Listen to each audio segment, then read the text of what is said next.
فإذا فرغت فانصب إلى ربك فارغب حديث شريف طلب العلم فرض على كل مسلمين ومسلمات وقال كما عليه الصلاة والسلام সর্বোপরি প্রশংসা যাবত করেছে এই মহান প্রতিপালকের প্রতি যিনি আজ সকলকে আমাদের সকলকে এইখানে আসার মতো ও এই মাহফিলে বসার মতো তৌফিক দান করেছে তার প্রতি শুকরিয়া স্বরূপ সকলে বলি আলহামদুলিল্লাহ। তারপরে ভাই কৃষ্ণ অনাথর কান্ডারি যিনি কিনা সৃষ্টি করলেন কুল কায়নাত এবং আমি আপনি কিছুই সৃষ্টি হলো না তার প্রতি দরুদ ও সালাম বর্ষিত হোক সকলে বলি সাল্লাল্লাহু আলাইহি ওয়াসাল্লাম। হ্যাঁ আজকে আমাদের স্পেশাল বাবুর্চি মন্ডলী ও আমার সামনে বসে থাকা মেঘটানা গ্রামবাসী ও কমিটি বৃন্দ সকলকে আমার অন্তর থেকে আন্তরিক সালাম আসসালামু আলাইকুম ওয়া রাহমাতুল্লাহ। আমি এই বলে আমার বক্তব্যের মূলের দিকে উপলব্ধি হচ্ছি। সময় যতটা তরল করা, কারণ সময় হলো জীবন।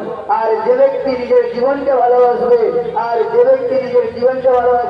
তার উচিত সময় অপচয় না করা। যারা সময়ের কদর করে গেছেন হাসান বসরি রাদিয়াল্লাহু আনহু বলেন যে আদমের সন্তান তুমি আসলে কতগুলো নিজের সমষ্টি, কারণ যখনই তোমার জীবন থেকে একটি অংশ ধ্বংস হয়ে যায়, যখনই তোমার জীবন থেকে একটি দিন অতিবাহিত হয়ে যায়, যখনই তোমার জীবন থেকে একটি দিন কেটে যায়, তখনই তোমার জীবনের একটি অংশ ধ্বংস হয়ে যায়। যারা সময়ের কদর করে গেছেন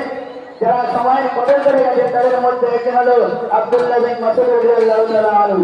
তিনি বলেন যখন আমার জীবন থেকে একটি দিন কেটে গেল এবং আমার আমল বৃদ্ধি পেল না, এর ফলে আমি এতই অনুতপ্ত হয়েছিলাম যে এর থেকে বেশি অনুতপ্ত আমি কিছু হয়নি।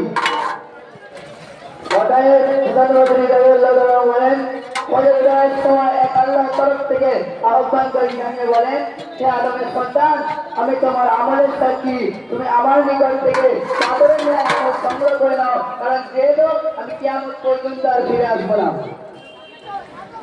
সময় হলো তরবারির নাই, তুমি তাকে না কাটতে পারলে সে তোমাকে কেটে ফেলবে। সময় হলো তরবারির নাই, সে তোমাকে না কাটতে পারলে তুমি তাকে না কাটতে পারলে সে তোমাকে কেটে ফেলবে। তাই আমরা সময়কে অনন্ত বেশি মূল্যবান চেষ্টা করবো।